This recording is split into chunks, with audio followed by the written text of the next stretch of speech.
A Rádio Transmundial apresenta O Caminho para a Vida, um programa expositivo do Evangelho segundo São João, na emissão online e nas plataformas de podcast, produzido e apresentado por Dinis Rodrigues.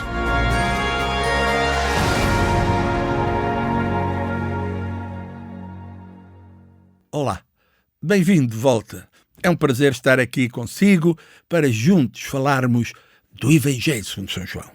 Já sabe que eu gosto, sei que o meu amigo ou amiga que está aí desse lado também gosta, porque senão não perdia tempo a ouvir-me. E vamos continuar a falar. Estamos no prólogo e estamos agora a falar do Verbo. Falamos de que Jesus veio e foi rejeitado, mas àqueles que o receberam, ele concedeu-lhes uma prenda maravilhosa. Ele disse, a partir de agora, porque creem em mim, vocês são filhos de Deus. E depois ele disse, porque os filhos de Deus não são como os filhos normais, que nascem de um pai e de uma mãe. Não, não. Os filhos de Deus nascem da vontade e do plano de Deus. Isto é, nós somos filhos de Deus, porque Deus nos amou, Deus nos quis, Deus nos quer. E tudo isto tem a ver com a vinda do Verbo. E para terminarmos esta parte, falta-nos ver o versículo 14, que diz, e o Verbo se fez carne e habitou entre nós, e vimos a sua glória, como a glória do unigênito do Pai, cheio de graça e de verdade. Com este versículo, a nossa viagem espaço-temporal, mais espacial que temporal, chegou ao fim. Este é o versículo da entrada no tempo. A grande viagem de Jesus, desde a eternidade passada, agora passa a estar definida. É hoje, é agora. É o hoje de João, mas também é o meu hoje e é o teu hoje. Em Hebreus 13:8 está escrito, Jesus Cristo é o mesmo ontem, hoje e eternamente. É o nosso dia. É o dia em que nós conhecemos, é o dia em que nós aceitamos. De alguma maneira, é o nosso Natal pessoal. Sem anjos, nem pastores, sem estrelas, nem magos, apenas presente para nós. Ali conosco, aqui comigo, aí consigo. Este versículo diz que o Verbo, então, assumiu uma perfeita humanidade. Ele veio ser e viver para se identificar perfeitamente conosco, para ser um de nós. E então poder pagar o preço da justiça divina.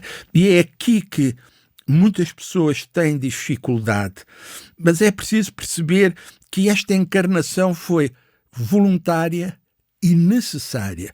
Voluntária porque Jesus aceitou o plano do Pai. E necessária porque para pagar o preço da justiça divina tinha que ser um homem. Porque um homem pecou, então o outro tem de pagar o preço. E, infelizmente, nenhum de nós podia pagar. Mas Jesus não se tornou apenas um homem distante, longe, que veio, fez-se homem para morrer e acabou. Não, não, não. Ele tornou-se um de nós. Esta é uma fase nova da sua vida. No original diz que ele tabernaculou entre nós. É como se ele tivesse montado a sua tenda. Ou, em linguagem mais de hoje, arranjou casa no nosso meio, para estar conosco, para então nos compreender. E é tão importante nós sabermos que o Jesus que nos ama e que está conosco é um Jesus que nos compreende e nos entende. Não é um Deus longe, longínquo, que habita num lugar tão puro, tão santo, que não sabe o que é viver aqui, debaixo dos problemas do dia-a-dia, das necessidades, das lutas, das doenças, dos inimigos, tudo isto que a vida hoje tem para nós. Não.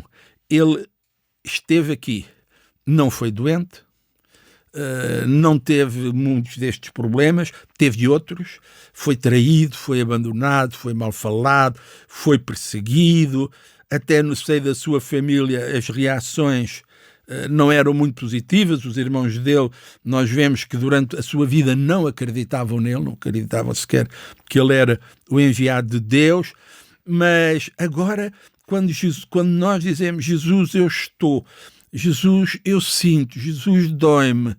Ele sabe o que é isso, porque ele passou por tudo isso. Mas também, e não sei se não mais importante, Ele veio para nos ensinar a viver com Deus e para Deus. Sabe, Jesus viveu a sua vida humana não como Deus. Ele mantinha a sua parte divina, mas a vida que ele viveu como homem. Porque, lembram-se, quando Jesus foi batizado, João diz que viu o Espírito Santo descer sobre ele como forma de pomba. Isso ajuda-nos a perceber que Jesus viveu como um homem normal, mas cheio do poder e da virtude do Espírito Santo. Entende? O Espírito Santo veio sobre ele. E a escolha de Jesus foi viver debaixo dessa direção, desse poder, dessa força.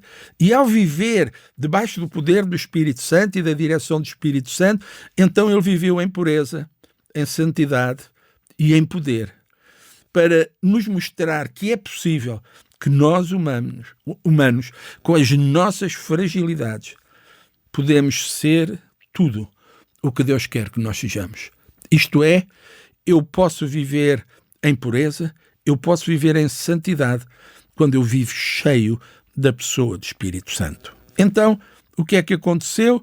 Jesus tornou-se o homem perfeito.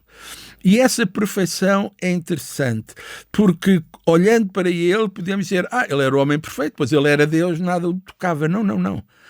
Essa humanidade manifestou-se em várias situações e pormenores. Por exemplo, João, no capítulo 4, versículo 6, mostra que Jesus, depois de uma longa caminhada e ao meio do dia, estava cansado e com sede.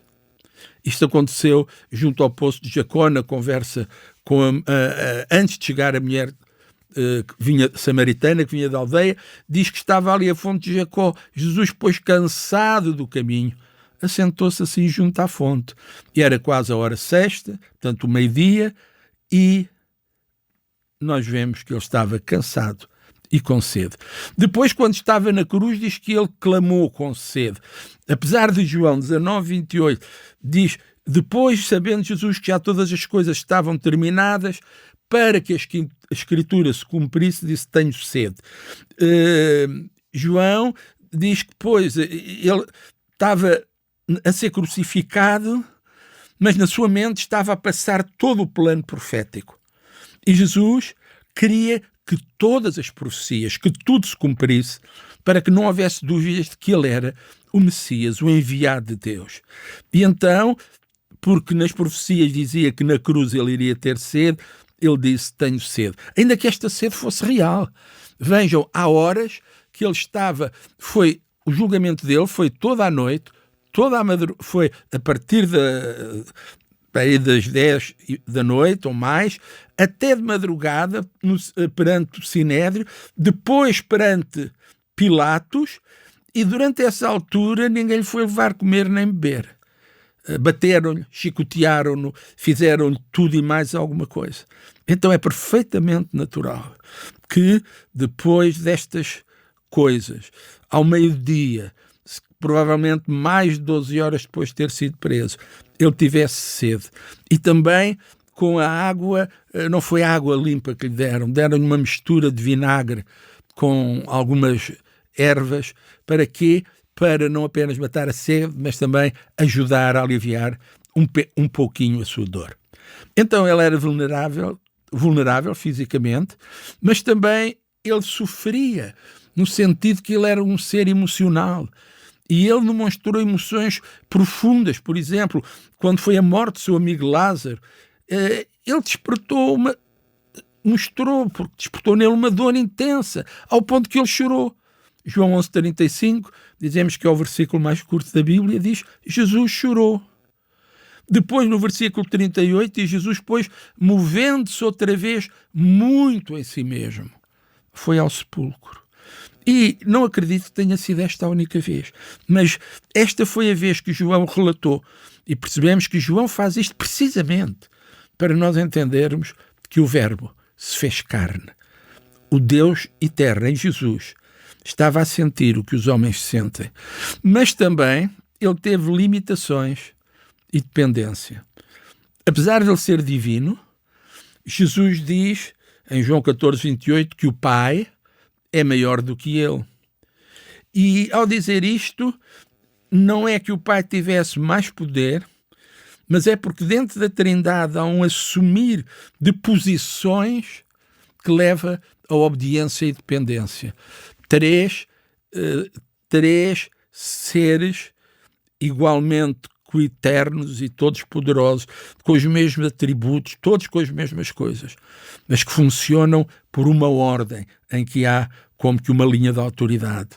E toda a vida de Jesus, ele agiu em constante submissão e dependência de Deus. Mas também, e este é importante, Jesus tinha uma compreensão da natureza humana, porque essa era a sua natureza. João, por exemplo, disse que Jesus conhecia intimamente a natureza humana e não deixava que as aparências o iludissem. Ele sentia como homem, pensava como homem, agia como homem. E João mostra-nos isso no capítulo 2, versículo 25, que diz: não necessitava de que alguém testificasse do homem, porque ele bem sabia o que havia no homem. Então, em Jesus, Deus caminhou entre os homens, viveu com eles, mas nunca pecou. João 8,46, ele disse: quem dentre vós me convence de pecado? 1 de Pedro 2, 22, 23, Pedro diz dele: o qual não cometeu pecado, nem na sua boca se encheu engano, o qual quando injuriava, ou não injuriava, quando padecia, não ameaçava, mas entregava-se àquele que julga justamente. Então, o que é que aquele versículo diz? Que através deste Jesus homem, através da sua vida, da sua obra, tudo isto, a glória de Deus se manifestou entre nós. Ele, Jesus, tinha apenas uma limitação. Agora, ele não era onipresente. No seu corpo humano, ele estava limitado ao sítio e ao lugar onde estava. Mas ele mantinha os outros atributos da divindade. Por isso, os sinais, os milagres, a que João chama sinais, são a demonstração de quem ele é e da sua glória. Igualmente, a sua ressurreição. E a ressurreição foi um milagre que ele realizou sobre ele próprio. Diz João 10, 17 e 18: por isso o Pai me ama, porque eu dou a minha vida para tornar a tomá-la. Ninguém me tira de mim, mas eu de mim mesmo a dou. Tenho poder para a dar e poder para tornar a tomá-la. E esta vida, vivida no poder do Espírito Santo, foi a manifestação da glória de Deus, não apenas pelos atos poderosos que ele fez, não apenas pelo que ele sabia, pelo que ele conhecia, mas pela demonstração de poder extraordinário que foi dar a sua vida e voltar a tomá-la. Bem, mas temos que passar para os outros versículos e agora temos esta revelação do Verbo. João explica: o Verbo veio, o Verbo fez-se homem e agora o Verbo revelou-se. E o que é que isso nos trouxe? Bem, os versículos 16 e 18 diz assim: todos nós recebemos também da sua plenitude, com graça sobre graça. Porque a lei foi dada por Moisés. A graça e a verdade vieram por Jesus Cristo. Deus nunca foi visto por alguém. O Filho unigênito que está no seio do Pai, esse o fez conhecer. Então, o que é que este versículo diz que nós temos, ou como é que as coisas estão agora em relação a Jesus? E é isso que é importante nós vermos, e vamos começar por ver que diz que todos nós recebemos da sua plenitude. E é esta a primeira coisa que nós vamos ver. Sabe qual é a palavra grega para plenitude? Escreva, aponte, tome nota. Estou a brincar consigo. É pleroma, que significa estar cheio ou completo. Então, vamos parar por aqui. Vamos pensar que vamos receber de tudo aquilo que Jesus está cheio ou completo. E é isso que ele veio fazer para nós. Já sabe, foi um prazer estar aqui consigo.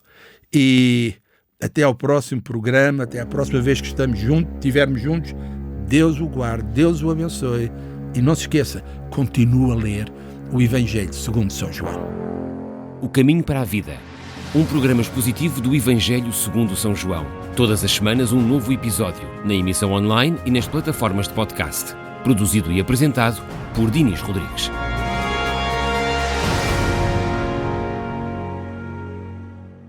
RTM. Conhece todos os nossos programas em rtmportugal.org. Uma produção da Rádio Transmundial de Portugal.